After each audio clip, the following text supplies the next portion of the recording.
Hoje a gente vai presentear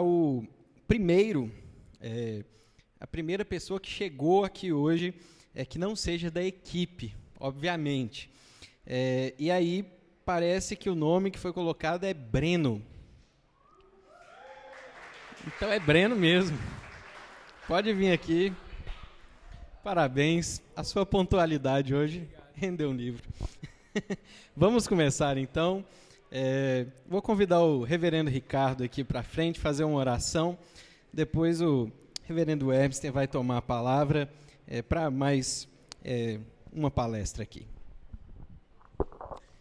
Obrigado, Senhor, por tudo que já temos recebido como instrução, que é válido e que nos motiva na nossa busca pessoal também por uma vida piedosa, uma vida que leva a sério a Tua revelação, a Tua palavra. E nós oramos para que o Senhor continue a conduzir o restante dessa palestra, para que continuemos a ser edificados sobre estas instruções. Nós oramos, Deus, no nome de Cristo Jesus. Amém. A dinâmica será a mesma da anterior, porém agora nós vamos acrescentar 10 minutos, porque o reverendo Hermsen falou 40 na primeira, então agora ele vai falar 60, e aí depois a gente vai ter mais um tempinho para perguntas e respostas. Bom, meus irmãos, vamos continuar. Eu vou fazer uma seleção aqui da minha palestra, que eu falei em termos de slide 25% do que eu queria falar.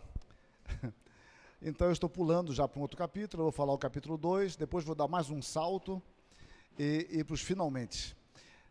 Bom, mas os slides depois podem ser disponibilizados depois na eternidade. Bom, então depois eu posso passar, se houver interesse, eu posso passar para o reverendo Isaac. Bom, erudição e piedade. Não dá para enxergar aquela gravura ali, mas tem um homem ali embaixo daqueles livros. Parece que não é verdade, mas tem. Ali são as mãos dele, as mãos e a cabeça dele. Bom, erudição e piedade. Nenhum homem será sempre um bom mestre se não revelar-se pessoalmente educável e sempre disposto a aprender. E ninguém satisfará aquele que se acha por demais imbuído da plenitude e lucidez de seu conhecimento, que crê que nada lucraria ouvindo a outrem. É interessante essa expressão de Calvino, que não revelar-se pessoalmente educável. Mais tarde, o João Amós Comênio, que é o pai da didática moderna, de formação luterana e influência calvinista, ele vai tomar isto, não recorrendo a Calvino, mas vai tomar isso como uma das suas premissas, o ser humano como ser educável. E a partir daí, o princípio de que ele pode aprender todas as coisas se ele for bem ensinado, se houver um método adequado. Mas o princípio de Calvino é que um mestre ele tem que estar disposto a aprender. Uma oração geralmente feita por Calvino ao iniciar suas preleções era: que o Senhor nos permita engajarmos-nos nos mistérios celestiais de sua sabedoria, para que progridamos em verdadeira santidade, para o louvor de sua glória e para a nossa própria edificação. Amém. Bom, a teologia de Calvino está associada à vida, saber por saber, isso não o satisfazia. Ele entendia que a teologia é um serviço comprometido, ou seja, você está comprometido com a igreja de Jesus Cristo, visando a edificação. E ele trabalhava com esse princípio, ainda que ele não use essa expressão, de que o trabalho do teólogo é um pensar crendo, ou seja, o nosso pensar está associado à nossa fé. Ele combatia o que ele chamava muito de teologia especulativa. E é importante entender a ênfase de Calvino quanto a isso, porque ele veio de formação muito especulativa, já que ele estudou, entre outras universidades, na Universidade de Paris. Então, em 1548, Calvino, ao comentar a primeira epístola de Paulo a Timóteo, extrai uma lição prática que deve orientar o nosso testemunho e mais, o nosso labor teológico. Não estamos assentados aos pés de Platão com o fim de aprender filosofia e ouvi-lo discorrer à sombra sobre controvérsias inúteis, senão que a doutrina que professamos foi ratificada pela morte do Filho de Deus. Entendam, com esta citação isolada, Calvino não combatia Platão no sentido de estudar filosofia. Se você for ver a Biblioteca de Genebra no tempo de Calvino, tinha obras das mais variadas de filosofia, de história, poesia, teologia. Platão estava lá, Aristóteles. Existe um jesuíta francês que se especializou em Calvino, o Ganotzi. Ganotzi tem uma obra, tem uma sobre o jovem Calvino e tem uma outra só sobre a Biblioteca de Genebra no tempo de Calvino. É muito interessante o que ele arrola. Dá para se ter uma ideia muito clara do que era estudado, de como era essa biblioteca. Então, Platão não está sendo combatido aqui. A questão é mostrar que o que nós estamos fazendo, nós estamos estudando a doutrina professada e ratificada pela morte do Filho. Nós não estamos trabalhando com especulações que podem ser certas ou erradas. Nós estamos trabalhando com algo pelo qual o Senhor Jesus Cristo morreu. A ênfase é essa. Contudo, digo eu, ele não era avesso à filosofia, ou no caso específico, a Platão. Reconhecia as contribuições da filosofia e de filósofos para o seu pensamento. Ele era avesso a especulações, fruto de nossa imaginação, devaneio, discutir por discutir.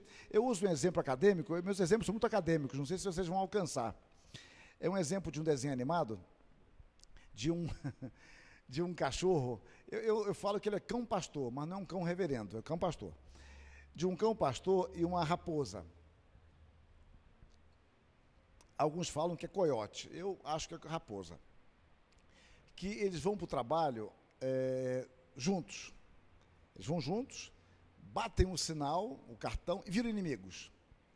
Aí agora a raposa quer pegar as ovelhas e o cachorro quer matá-la. E fica o desenho todo, até que no final do desenho, o cachorro, o cão pastor, que não é cão reverendo, ele pega a raposa e vai dar um soco mortal, aí toca o sinal das 5 horas. 5 horas. Aí ele olha o relógio de ponto, 5 horas, ele coloca a raposa no chão, alisa o pelo dela e fala, até amanhã, tal. Eles são inimigos de expediente. Então, Calvino, ele não crê que a teologia seja uma teologia de expediente, ou seja, eu estou aqui, discuto teologia, tal, debato, tal, voltei para casa, sou o mesmo. Ou seja, é igual sala de aula às vezes, se defende o princípio dos mais etéreos, a questão social, do pobre, tal, etc., e você vai na sua empresa e explora o seu subalterno. Ou seja, é um debate apenas de academia. Para Calvino, a teologia não era para meras especulações, frutos de nossas imaginações e que nada teria a ver com a realidade. A teologia está comprometida com a realidade. Então, questionar por questionar é algo sem sentido e nocivo. O teólogo deve ter o cuidado, então, de não cair nesta armadilha. Visto que todos os questionamentos supérfluos que não se inclinam para a edificação devem ser com toda razão suspeitos e mesmo detestados pelos cristãos piedosos. A única recomendação legítima da doutrina é que ela nos instrui na reverência e no temor de Deus. Ou seja, eu trato de teologia, mas para me aproximar de Deus. Que me dê maior reverência, me dê maior temor a Deus. Essa era a lógica de Calvino. Então, o que é um genuíno teólogo? Assim aprendemos que o homem que mais progride na piedade é também o melhor discípulo de Cristo. E o único homem que deve ser tido na conta de genuíno teólogo é aquele que pode edificar a consciência humana no temor de Deus. Então a questão de ser um teólogo não está simplesmente no conhecimento, mas na piedade e na edificação do povo de Deus. Essa questão que alguém é um grande teólogo, mas ninguém entende, isso é conversa fiada dentro do pensamento de Calvino. Um grande teólogo que ninguém entende não é um grande teólogo. Um grande teólogo que não edifica, só destrói a fé, esse não é um grande teólogo. Então, não teria sentido para Calvino esse tipo de compreensão moderna. Daí o outro princípio, de não ultrapassar o revelado. Eis um bom marco memorável da sobriedade.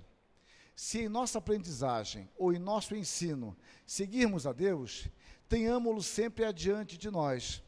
Contrariamente, se ele parar de ensinar, paremos de querer continuar a ouvir e a entender. Ele diz em outro lugar que a ideia de que se Deus para, você para atrás. Se Ele anda, você vai. Ou seja, o que Deus não revelou, fique quieto. Não tente especular. Deus não revelou e pronto. Essa conversa, olha, Deus não revelou, porém eu acho. Não quero saber o que você acha. Esse é um dos princípios importantes da pregação. Você expõe a palavra, não o que você acha. É expor a palavra. Pregar a palavra de Deus. É que hoje eu não estou falando sobre Calvino como pregador, seria mais o 26º café filosófico, aliás, teológico. Edificação da igreja. A preocupação teológica deve ater-se à edificação da igreja. Falar sobre teologia, até o diabo pode fazê-lo, enganando a muitos, fazendo seus discípulos. Ele, o diabo, está constantemente buscando perverter e corromper a verdade de Deus. Mas no que diz respeito a princípios gerais, ele pode pôr verniz enganoso nas coisas e passar-se por um teólogo suficientemente perspicaz. Se Satanás dialoga com Eva, Satanás dialoga com Jesus Cristo, quer dizer, ele é muito autoconfiante e sabe muito bem usar o que ele quer dentro das Escrituras. Para Calvino, todo pensar teológico está conectado com a piedade. A teologia envolve toda a nossa mente, coração e vontade. É o homem inteiro. Aí o exemplo do desenho animado. Não é a teologia de expediente, apenas intelectual daquele momento. Envolve o ser humano por completo. Por isso, como vimos, é uma parte que eu pulei, né? O fim de um teólogo não pode ser deleitar o ouvido, senão confirmar as consciências, ensinando a verdade e o que é certo e proveitoso. Um bom café teológico no futuro aqui pode dizer sobre o sentido de verdade. Verdade verdadeiro, a tua palavra é a verdade. Se não há verdade, não pode haver verdadeiro. Só pode haver verdadeiro se de fato houver uma verdade que afira o verdadeiro como tal. É muito interessante tratar desse assunto e um dos problemas que nós enfrentamos é a ausência do sentido de verdade. Bom, mas isso aí é uma outra conversa. Vamos lá. Cheguei aqui hoje, fico me intrometendo aqui na sequência, reverendo Isaac, você vê, né? Vocês vêm de fora dando palpite ainda, como é que deve ser, tal, querendo café expresso, tal. Bom, bom, a sua teologia, aliás, estava muito bom o café. A sua teologia nada mais era do que um esforço por comentar as Escrituras. A sua teologia, então, ela vai receber classificações diferentes. McGrath, Schaff, Reid, Murray, Barth, Lane, chamam a teologia de Calvino, em um determinado momento, a chamam de bíblica. McGrath, em outro momento, Timothy George, Bielê, Schaff, Haussmann, chamam de sistemática em outro momento.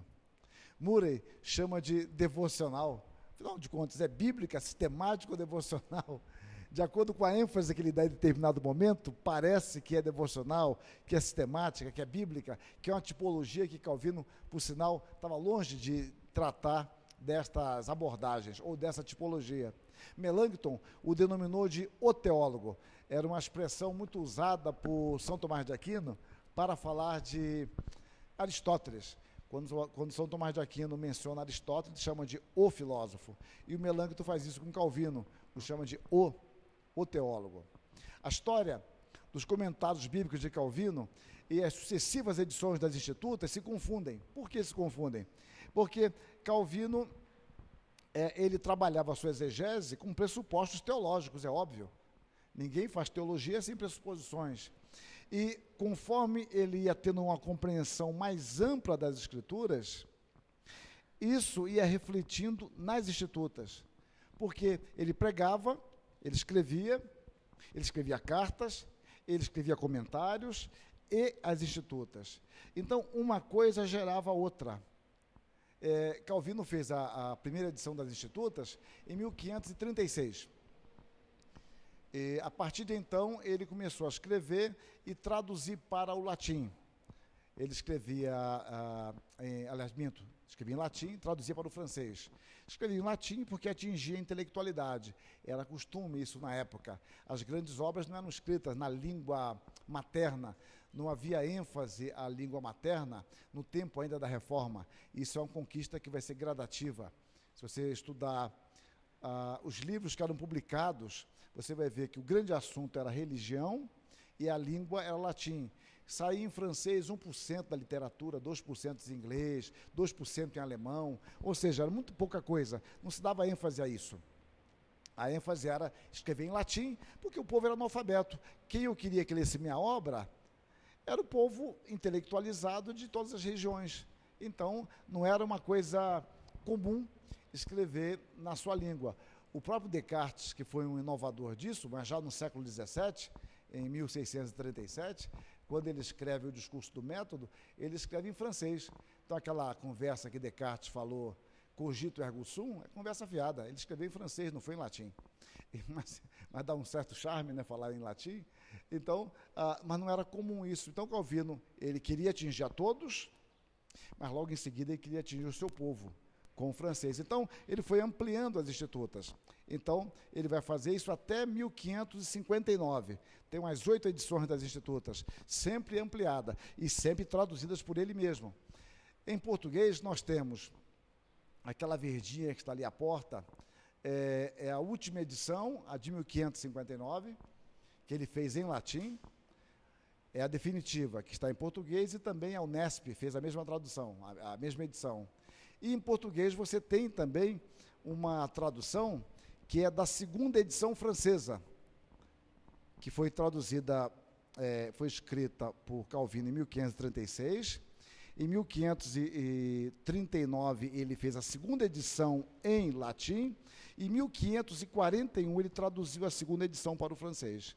É dessa edição de 1541 que tem aquela vermelhinha, não sei se já estão associando isso, uma cor de morango. Tem aqui, eu vi a porta, não. Não, é uma chamada Calvino, de estudo, de pesquisa. Essa que tem nota de rodapé, pensamento de Calvino cruzado e tal, essa é mais fácil de ler, porque ela veio do francês, não do latim, e o tradutor foi mais tranquilo, é mais acessível a nós. Então, nós temos a de 1541 em francês e temos a de 1559 em latim. São as duas edições que nós temos em nossa língua. Mas Calvino ia aumentando conforme a sua exegese ia sendo ampliada. E é isso mesmo. É por isso que quando a igreja, quando o teólogo, ele abandona a exegese, a sua teologia tende a se atrofiar. Porque a exegese bíblica é o chão de onde brota o conhecimento bíblico e teológico para edificar a igreja. Durante 3 vezes por semana, em semanas alternadas, ele fazia preleções sistemáticas sobre os livros das Escrituras. Cada palestra era iniciada com uma breve oração e concluída com uma pequena oração relacionada com o tema do texto exposto. Os seus sermões também eram concluídos com oração, neste caso, mais extensa. Calvino não era apenas um grande conhecedor teórico das Escrituras. A sua vida se pautava por esta compreensão, pela compreensão da palavra. A oração é o ingrediente fundamental em todo o seu sistema e labor. Eu vou pular esse capítulo, que é a Academia de Genebra. Aqui eu ia discutir, mas não vou ter tempo, eu sei, sobre como Genebra conciliou uma vida acadêmica profunda e uma grande visão missionária. É um assunto pouco estudado na Academia de Genebra. Eu trato um pouco disso no meu livro sobre João Calvino. Eu vou ter que pular isso aqui, por causa do tempo.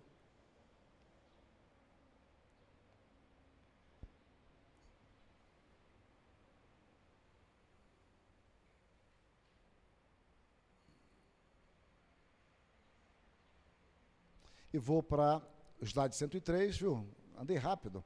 Agora, piedade e obediência. Princípios. Chamo piedade a reverência associada com o amor de Deus, que o conhecimento de seus benefícios nos faculta. Pois até que os homens sintam que tudo devem a Deus, que são de seu paternal cuidado assistidos, que lhes é ele o autor de todas as coisas boas, assim que nada fora dele lhe seja de buscar-se, jamais se lhe sujeitarão em voluntária obediência. Mas a não ser que lhe ponham sua plena felicidade nunca verdadeiramente e de coração inteiros se lhe renderão. É a convicção, né, de que tudo que temos pertence a Deus. No segundo semestre de 1559, expondo o livro de Daniel, após mais uma preleção, como sempre, encerra com uma oração. Deus Todo-Poderoso, visto que sempre de maneira desgraçada nos perdemos em nossos pensamentos e quando tentamos te adorar, não fazemos nada a não ser profanar a pura e verdadeira adoração de tua divindade e somos mais facilmente levados a superstições depravadas. Permite, pois, que permaneçamos na obediência pura da tua palavra e nunca nos desviemos para lado algum. Os grifos são meus. Calvino, ele não se especializou em falar dele. É interessante, você encontra pouca coisa ele falando dele, por isso que a gente sabe pouco da vida dele, escrito por ele mesmo. Não era o seu estilo aproveitar das oportunidades para falar de si, suas experiências espirituais, supostamente para ajudar a igreja. Ele simplesmente expõe e aplica o texto bíblico e, quando trabalha mais sistematicamente nas institutas, no catecismos, apresenta a doutrina. Ele é muito objetivo. Os comentários de Calvino são muito mais fáceis de ler do que as institutas. Eu recomendo as pastorais. Ou quem quiser, não é o caso de pensar pastoralmente, leia os Salmos. Os Salmos de Calvino são inspiradores, os comentários que ele faz, mas são magníficos os comentários que Calvino faz dos Salmos. O fundamento de sua prática era a sua compreensão hermenêutica. A descrição sumária da sua conversão é muito curiosa. Em 1557, ele escreveu, porque Calvino ele havia começado a se preparar para o sacerdócio católico, mas o seu pai o tirou, porque o pai dele brigou com a liderança da igreja na sua cidade, em Noyon, então o tirou do estudo da teologia e colocou no direito. E Calvino ele era obediente aos pais dele. Então, mais tarde, ele vai dizer, inicialmente, visto eu me achar tão obstinadamente devotado às superstições do papado, para que pudesse desvencilhar-me com facilidade de tão profundo abismo de lama, Deus, por um ato súbito de conversão, subjugou e trouxe minha mente a uma disposição suscetível, a qual era mais empedernida em tais matérias do que se poderia esperar de mim naquele primeiro período de minha vida. Ou seja, ele admite que ele tinha má vontade, ele não queria saber desse negócio de reforma, o que ele ouvia falar, ele não se detinha nisso. Em nenhum momento, Calvino menciona o instrumento usado por Deus para a sua conversão. O intérprete da Escritura, brevidade e fidelidade. É que Calvino ele fala da súbita conversão dele. Há especulações, mas ninguém pode dizer, olha, foi fulano o instrumento. Sabemos que foi entre 1532 e 1534, só isso. Ele como intérprete da Escritura. A lúcida brevidade constituía a peculiar virtude de um bom intérprete.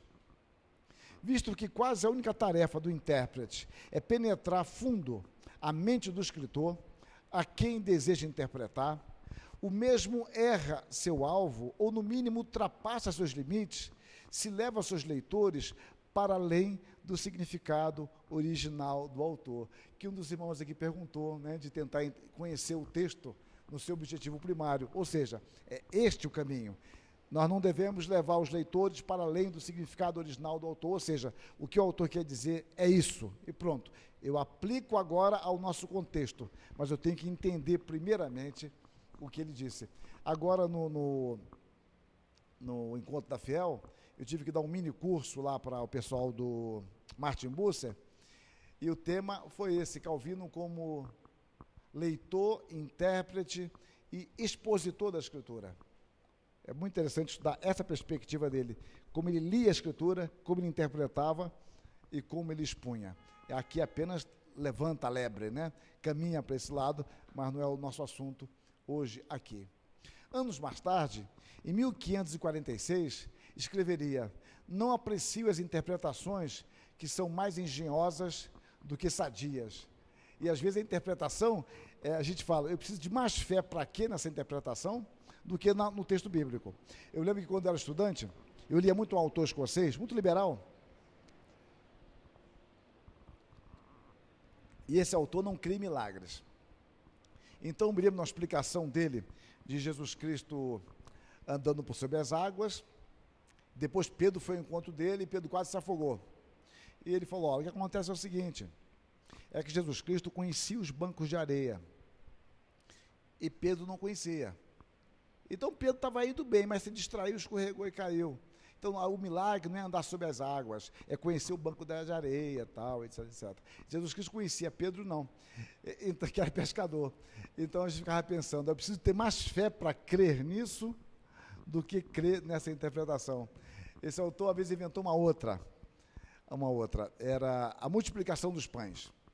Não houve multiplicação dos pães, o que houve foi o seguinte, cada um tinha o seu lanchinho. E o desafio foi cada um pegar o seu lanchinho e jogar dentro do cesto, e agora repartir entre os que tinham e os que não tinham, sem saber qual era o seu. É o milagre do amor, etc. Eu fiquei lembrando daquilo que a SAF faz às vezes, galinhada, a que faz na igreja isso, lá em São Paulo fazia às vezes, de cada um leva o frango para a igreja e mistura o frango. Nunca fizeram isso aqui? E aí mistura tudo ali dentro, aí o marido fica lá bem, qual é o que você fez? Então fica lá.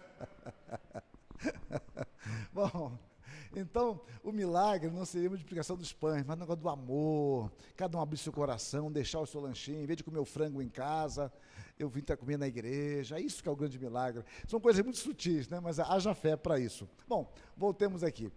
Ele sustentava que competia ao intérprete entender o que o autor quis dizer e o seu propósito. Moisés Silva, um autor contemporâneo, faz a aplicação pertinente. O exemplo de Calvino precisa fazer-nos lembrar quais devem ser os nossos principais objetivos. É muito fácil nos impressionarmos com os problemas exegéticos ou com as necessidades devocionais que percebemos. Em ambos os casos, acabamos permitindo que a mensagem central e simples do texto tome uma posição secundária. Se, porém, tivermos em mente que não há motivo mais importante do que a edificação da igreja, sendo a base para isso o próprio ensinamento de Deus e não a nossa imaginação, nossos esforços permanecerão concentrados no significado histórico intencionado pelo autor bíblico. É que, às vezes, a gente quer ser mais bíblico do que a Bíblia. Ou seja, eu tenho a preocupação de aplicar o texto. Muito bem. Mas você força o texto porque você acha que a sua aplicação é mais importante. Outra hora você está preocupado apenas com a exegese, com as questões da exegese, e começa a debater com a igreja da exegese, que não vai edificar ninguém, e não traz a mensagem do texto. Então, são dois equívocos. Expõe o texto com clareza para a sua igreja, e o texto vai edificar a igreja. O texto vai suprir as necessidades da igreja, porque a Escritura é inspirada e ela é útil para o ensino, para a correção, para a demonstração e assim por diante. Não ultrapassemos o revelado. Para Calvino, a doutrina estava relacionada à nossa vida. A doutrina é a mãe pela qual Deus nos gera. Daí a sua afirmação: o Evangelho não é uma doutrina de língua, senão de vida. Não pode assimilar-se somente por meio da razão e da memória, senão que chega a compreender-se de forma total quando ele possui toda a alma e penetra no mais recesso do coração. Os cristãos deveriam detestar aqueles que têm o evangelho em seus lábios, porém não em seus corações. Reparem aspectos da piedade de Calvino: a oração, o apego à palavra, uma vida consistente com esta palavra. Diz em outro lugar: a mera doutrina geral é algo tépido e insatisfatório, e que cada um de nós deve utilizá-la particularmente para si, na persuasão de que pertencemos ao número dos filhos de Deus. Então, a gente corre um risco, hoje, diferenciado, como nós estamos numa época de facilidade de comunicação, de interação, e os debates surgem muito, a internet, grupo para cá, grupo para lá, nós podemos cair na armadilha do debate pelo debate. e gastarmos muito tempo com isso e não sermos capazes de trazer algo de edificante para a igreja. Reparem, não quer dizer que não haja espaço para o debate, não haja um local próprio para isso, mas cuidado, não nos percamos em nosso objetivo, não transformemos o que deveria ser um meio no fim, então perdemos sentido. Nós gostamos muito de ver alguém falar um negócio meio ambíguo lá, para a gente debater, levantar questões, etc. E saímos dali como entramos, apenas mais realizados porque falamos o que queríamos e derrubamos o preletor. Cuidado, para não cairmos nesta armadilha. O ensino, então, deve ser proveitoso. Aquele que não tenta ensinar com o intuito de beneficiar, não pode ensinar corretamente. Por mais que faça boa apresentação, a doutrinação não será sã, a menos que cuide para que seja proveitosa aos seus ouvintes. E quando ele fala proveitosa, ele não está falando agradável simplesmente, mas que traga proveito de corrigir, de ensinar, de restaurar, de consolar.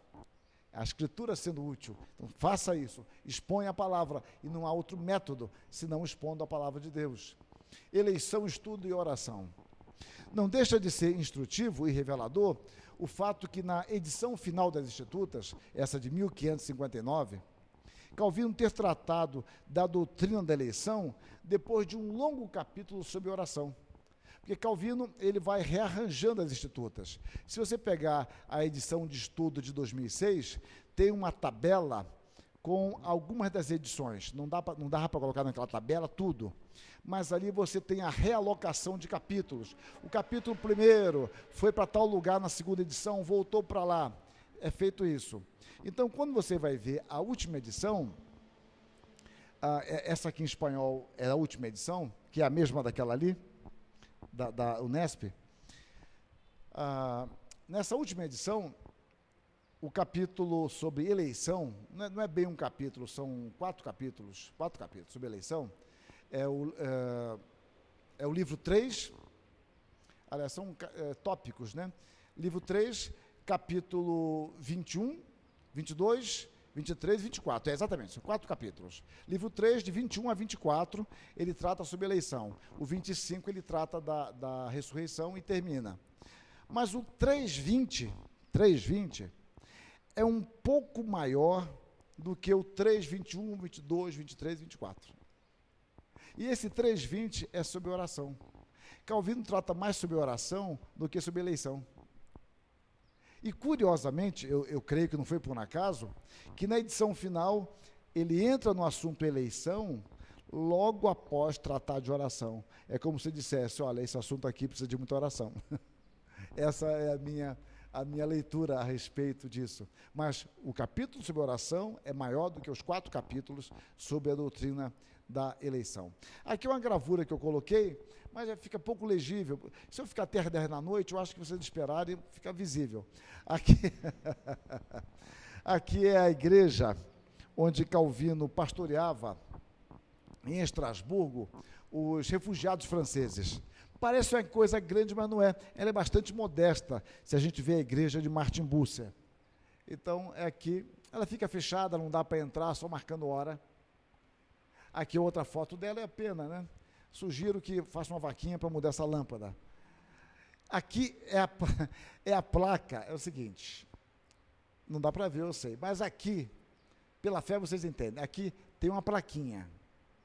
Essa plaquinha é essa aqui, que homenageia os 2 primeiros pastores, que é Jean Calvino e Pierre Brulé. Calvino foi pastor lá de 1538 a 1541. Bom, Calvino em Genebra. Você vai entender por que eu coloquei essas gravuras aqui, essas fotos. Bom, Calvino, em 1536, jovenzinho, ele é de 1509, estava com 27 anos, 26 para 27 anos, ele é 1509, não é isso? Ele estava se dirigindo a Estrasburgo.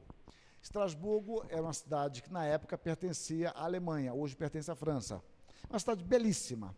E ela abrigava muitos os refugiados da perseguição francesa. E ele vai para lá, ele já era perseguido, ele vai para lá para se dedicar aos estudos, à pesquisa, o ensino, pronto. E ele teve que fazer um desvio, porque havia uma guerra no caminho dele, então ele fez um desvio, ele foi dormir em Genebra, para no dia seguinte continuar a viagem. Um amigo de Calvino, fofoqueiro, chamado Ditillet,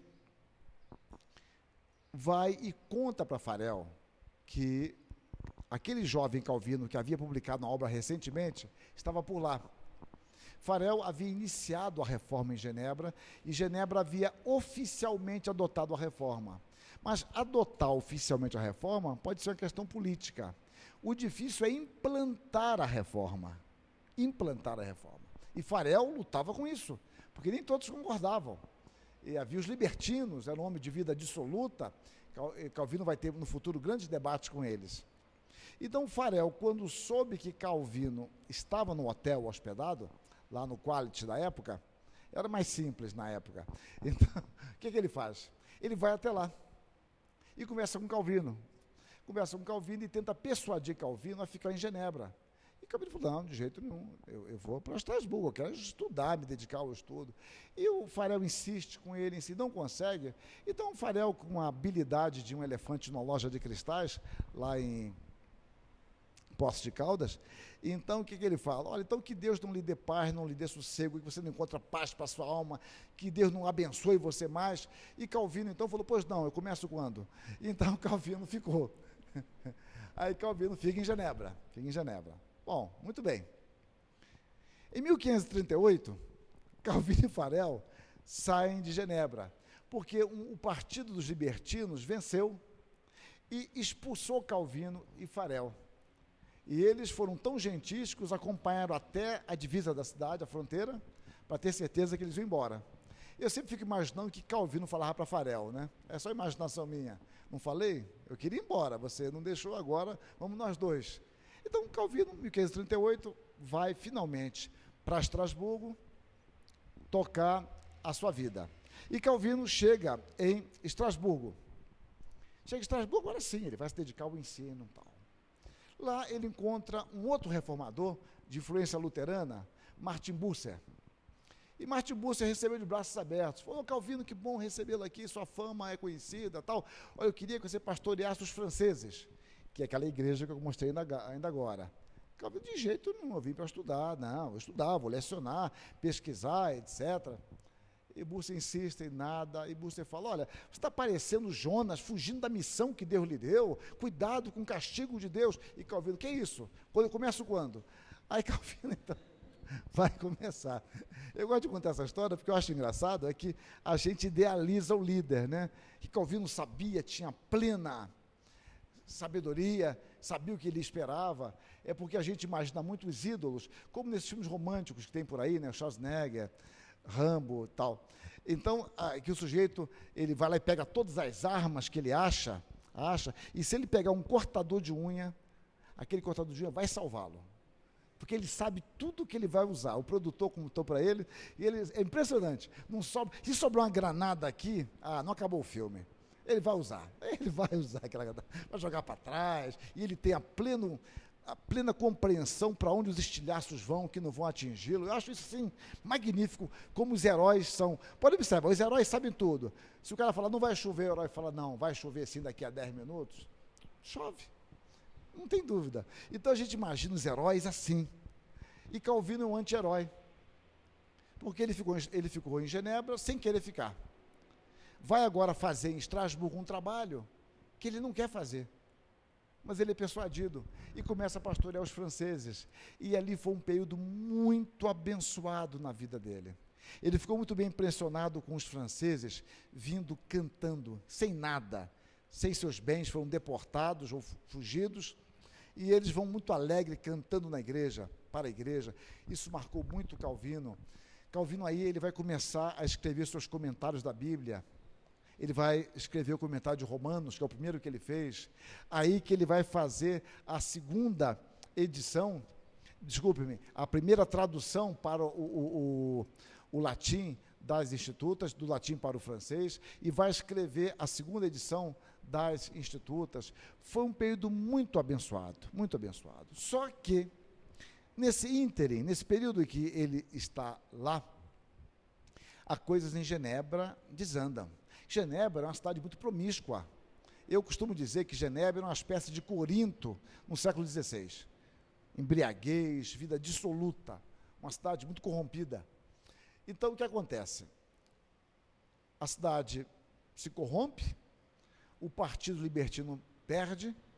Fala, gente, para botar ordem aqui é só Calvino. Eles querem para Calvino. Vem, Calvino. De jeito nenhum. Eu voltar para aí? Gente, de forma nenhuma. E alguém deve ter tido o discernimento e falar assim, quem é que convenceu Calvino a ficar aqui a primeira vez? Farel. Escreve para Farel o que Farel fará. Bom, escreve para Farel, e Farel, que era muito amigo de Calvino, começa a insistir com Calvino. E Calvino acaba cedendo, e aí é uma coisa muito curiosa. Ele vai voltar chorando, não querendo, mas consciente de que tinha que ir. Isso serve de lições para nós, né?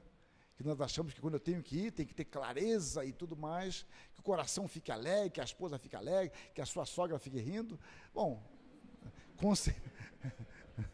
conciliar tudo é difícil. Não sei qual a parte que é mais difícil aí, mas tudo bem. Então, 1540, tentativas para levar Calvino de volta a Genebra. Em agosto de 1541, já se decidira, mesmo desejando permanecer em Estrasburgo, voltaria a Genebra. Ele escreve, mas quando me lembro que não pertenço a mim mesmo, ofereço meu coração apresentado como sacrifício ao Senhor. É daí que surge essa expressão, né, de entregar o coração a Deus. Numa carta que ele escreve a Farel. Ele fala, eu não queria ir, mas eu não me pertenço. Agora, eu acho muito difícil você não querer e ter a consciência que Deus quer. Porque a nossa compreensão é, se Deus quer, Ele vai dar paz no meu coração. Mas Calvino não voltou em paz. Difícil, né? Entender essas questões. Pregando em Genebra, anos depois, em 26 de fevereiro de 1554, diria, em primeiro lugar, temos de aprender a sujeitar nosso coração a ser obediente a Deus. E ele viveu isso. O que ele estava pregando anos mais tarde é o que de fato ele tinha experimentado. Sentimentos conflitantes. Em 1557, quer dizer, ele voltou em 41, 16 anos depois, contaria que regressou a Genebra com lágrimas, tristeza, ansiedade e abatimento. Contudo, ele tinha dentro de si um sentimento maior do que simplesmente fazer o que desejava. Ele confessa, o bem-estar desta igreja é verdade, era algo tão íntimo de meu coração, que por sua causa não hesitaria a oferecer minha própria vida. Minha timidez, não obstante, sugeriu-me muitas razões para excusar-me uma vez mais de voluntariamente tomar sobre meus ombros um fardo tão pesado. Entretanto, finalmente, uma solene e conscienciosa consideração para com o meu dever prevaleceu e me fez consentir de voltar ao rebanho do qual fora separado. Repare, agora ele está contando isso num momento de paz, era um período mais tranquilo no final da vida, 16 anos depois, então ele narra o que ele sentiu. Você tem ele falando na época e agora ele apresentando uma interpretação. Algo que vai ser muito importante no pensamento reformado é o meu dever. É um assunto interessante para estudar no Diário de Simonton, o senso de dever. É uma palavra muito forte em Simonton. Meu dever, o meu dever. Esta palavra ou esta compreensão é muito forte na ética reformada. Um outro assunto muito interessante para 2022 é sobre a vocação. É um assunto que mexe muito com as pessoas, trabalha com vocação, o senso de vocação dentro da perspectiva reformada, que não é vocação ministerial. Ministerial é um aspecto dentro de um corpo muito maior, o senso de vocação, que às vezes nós perdemos esse senso. Então essa palavra é muito forte para nós reformados. Expondo o Salmo 18, diz, não há nada mais miserável do que uma pessoa em adversidade, que entra em desespero por agir segundo o mero impulso de sua própria mente e não em obediência à vocação divina. E, mais uma vez, vocação divina, ele não está falando apenas de vocação ministerial. Isso vale para qualquer um. Mas é um assunto que eu não posso desenvolver hoje. A sua tarefa, voltando agora no tempo, não foi fácil nem tranquila. No comentário de Tito, de 1549, dedicado aos seus amigos Farel e Virré, escreveu como que descrevendo a sua própria vivência em Genebra. A edificação de uma igreja não é uma tarefa tão fácil que se torne possível fazer com que tudo seja imediata e perfeitamente completado. Hoje de manhã eu recebi uma mensagem de WhatsApp de um amigo meu, muito curiosa. Há um ano e pouco atrás, foi no ano passado, não me lembro em que mês foi, eu estava na igreja dele, num outro estado, e ele estava terminando o seu primeiro ano, acho, de pastorado, ou segundo, eu não me recordo, e a eleição de pastor seria na semana seguinte, na seguinte ou duas, eu não me recordo, mas era logo depois. Ele estava relativamente tranquilo com aquilo, feliz, e de fato, ele foi eleito, me escreveu, fui eleito com tantos por cento, etc, estava feliz da vida com aquilo ali. Bom, ótimo, que bom, Deus abençoe. Aí hoje passou a mensagem: reverendo, eu estou me desanimando com a igreja. A igreja, penso em sair, não sei o que é que o senhor acha, etc, tal. É muito difícil. Há um ano atrás, expectativa de eleição. Agora, com um ano de eleito, já quer sair. A família não está feliz, ele não está feliz, embora ele observe algum progresso na igreja. Eu disse uma série de coisas, eu não sei tudo o que disse, mas sei que uma coisa eu falei: honrem seu mandato. Você não orou para ser eleito? A igreja não orou? Cumpra seu mandato. A fidelidade é uma das características do crente. Os ímpios é que quebram contratos. Os ímpios é que são infiéis com isso. Então você honra seu contrato. E depois de 2 anos, vamos ver. É claro que há outros aspectos, né? Final de ano, você está cansado, às vezes o cansaço, você precisa de férias, as circunstâncias da vida da gente, momentos, mas honre isso. Mas meu ponto é, a edificação de uma igreja, como é difícil. E a gente não tem o conhecimento do tempo, né? Então, não quer dizer que Calvino voltou, insistiram com ele, e ele voltou, agora não. Eu vou cantar a música do rei, daqui para frente vai ser tudo diferente, né? Não foi nada. Embora havia uma expectativa grande, quando Calvino, eu acho que eu coloquei umas gravuras aqui, eu não sei se eu pulei essas fotos. Eu não me lembro mais, eu pulei tanta coisa, mas acho que está aqui na frente. Que Calvino, quando voltou para Genebra para pregar, a igreja estava cheia. E na época não tinha cadeira, né? Banco, né? Ficava em pé. Então, cheia. As pessoas ficavam em torno do púlpito. E agora a questão era, o que Calvino vai pregar? Imaginem vocês, me expulsam daqui, e daqui a 3 anos eu volto, vocês imploram para voltar. Agora eu vou pregar. Eu nem sei o que eu pregaria. O que a gente pregaria mesmo, hein? Arreda Satanás? Não, deixa eu... Olha, difícil. E Calvino, ele abriu o texto sagrado, onde ele havia parado 3 anos antes e continuou pregando. Só isso. Pegou o texto, parou. Eu não sei onde foi que ele parou, eu desconfio que foi Atos, mas não tenho certeza. Nunca vi ninguém mostrar isso. Ele pegou o texto, abriu, olha, continuando, assim, há 3 anos atrás você estava dormindo, inclusive. Bom, continuou pregando. Por trás disso há uma compreensão. Púlpito não é lugar para desabafos. Púlpito é lugar para exposição da palavra.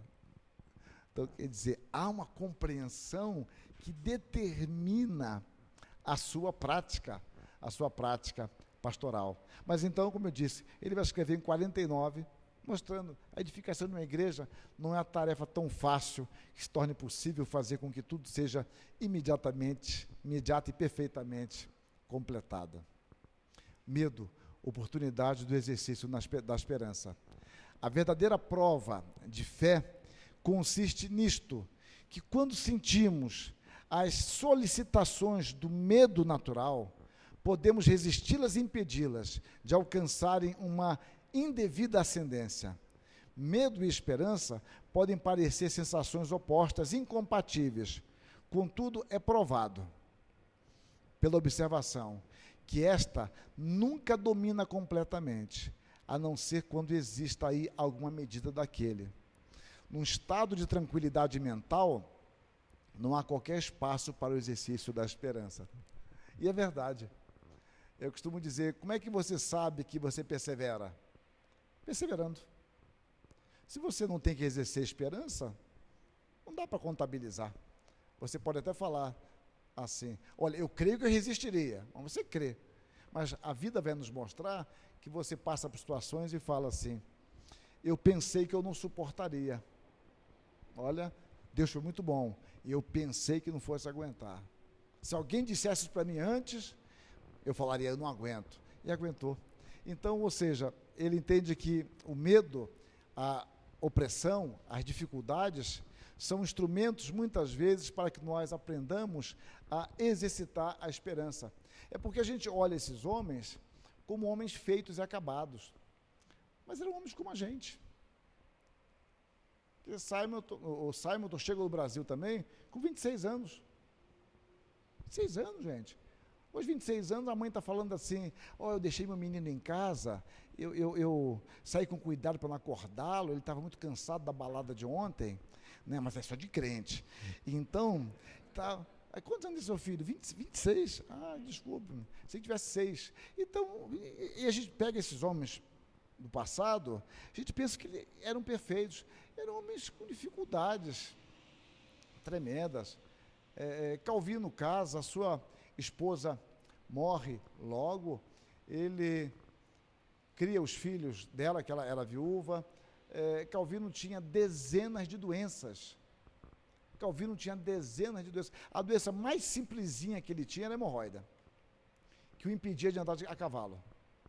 Estômago, vesícula, olha, quando você pega uma carta dele, escrita aos médicos de Lyon, agradecendo os remédios, gente, o negócio era fera.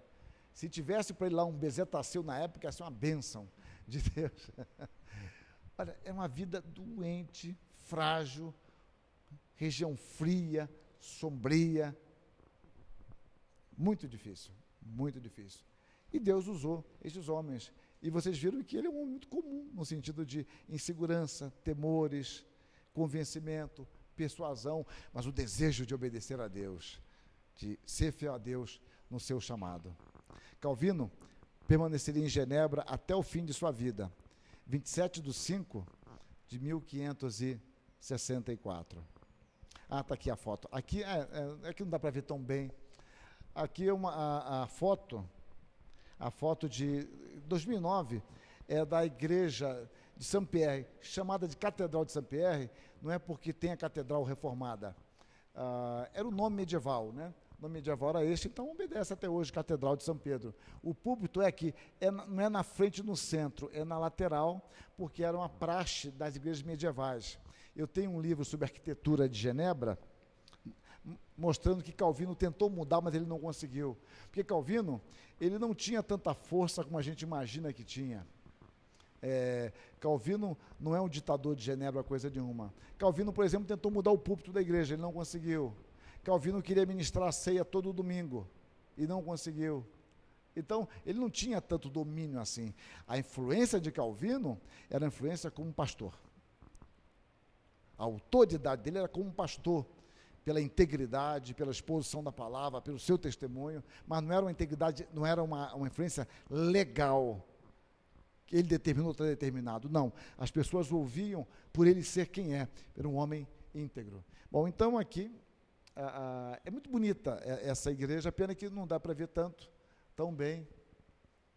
Aqui é o lustre, que eu achei muito bonito, o lustre, aí tirei do lustre aqui, seria o púlpito aqui embaixo, né? E aqui os lustres. É uma construção medieval. E aqui uma visão da Genebra moderna, né? Já moderna, tirada lá de um dos corredores lá da própria Catedral de Saint-Pierre. Isso em 2009 podia-se entrar, em 2013 já não podia entrar de onde eu tirei essa foto. Assim. E ali os Alpes, né? Aqui, os Alpes. E outra foto. É muito bonita a cidade. Mas muito discreta. É uma coisa muito interessante. Os carros são discretos, as vestimentas. Ela reflete muito sem estardalhaço. Hoje eu estava aqui no centro me atualizando na moda feminina, andando pelos outlets da cidade, e vendo muita roupa colorida, né? Muita colorida, tal. Então, aí eu falei, é primavera, né? Primavera. Então, digamos, Genebra, a comparação só para dizer em termos de vestimenta, é algo muito mais discreto, sombrio. Se você vai na Wittenberg, na Alemanha, na Igreja de Lutero, nas comemorações dos 500 anos da Reforma no ano que vem, no ano 2017, é muito mais cheio de coisas. Você vai em Genebra nos 500 anos do nascimento de Calvino, extremamente discreta, as exposições, a livraria, ou seja, é um espírito muito discreto. A teologia reformada tem muito isso de descrição. Não é ninguém está combatendo aqui que tenha brilhos, não estou entrando nisso. Eu estou apenas querendo caracterizar um espírito muito de Calvino, está muito presente ali.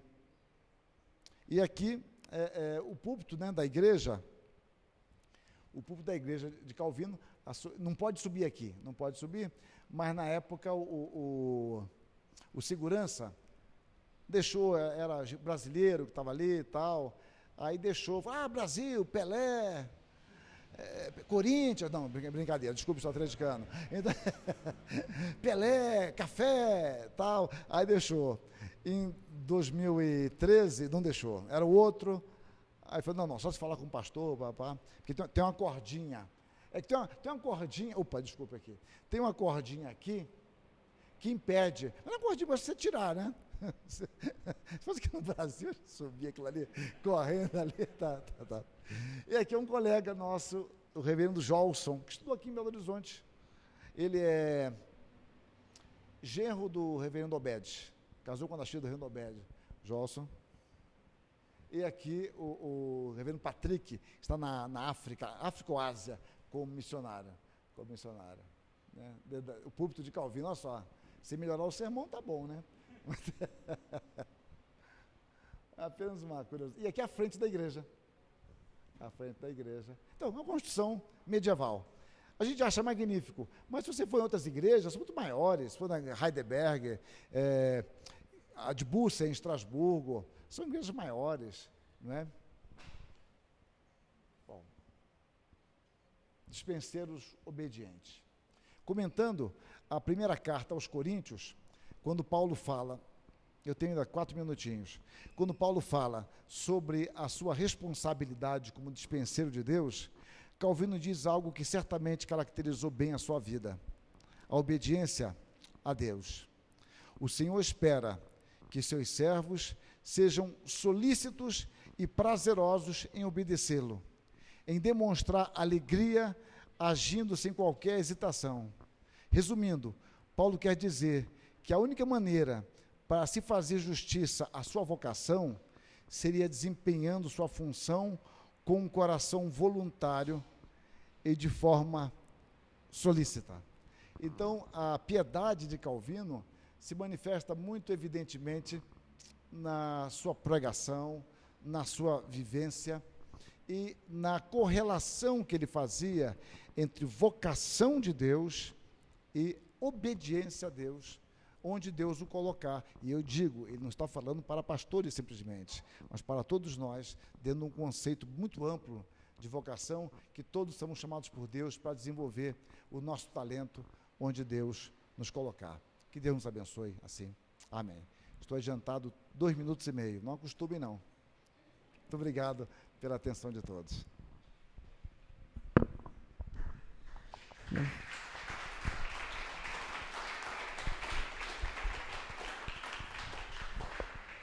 Bom, nós vamos abrir da mesma maneira a oportunidade para algumas perguntas, caso haja interesse da plateia.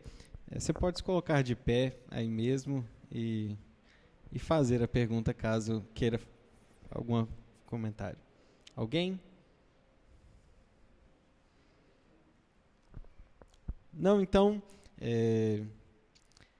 primeiramente agradeço bastante ao reverendo Hermes por estar aqui conosco, por trazer um pouco essa palavra, né, a respeito de Calvino, a respeito da sua espiritualidade. O Café Teológico agradece bastante o senhor, fico muito feliz de tê-lo aqui. E para aqueles que estão constrangidos aí, tem a oportunidade depois, ainda no café posterior também ao evento, de conversar, de perguntar, de saber aquilo que necessitam. Muito obrigado, reverendo, muito obrigado também sua esposa, que também está aqui, ficamos muito felizes também em recebê-los.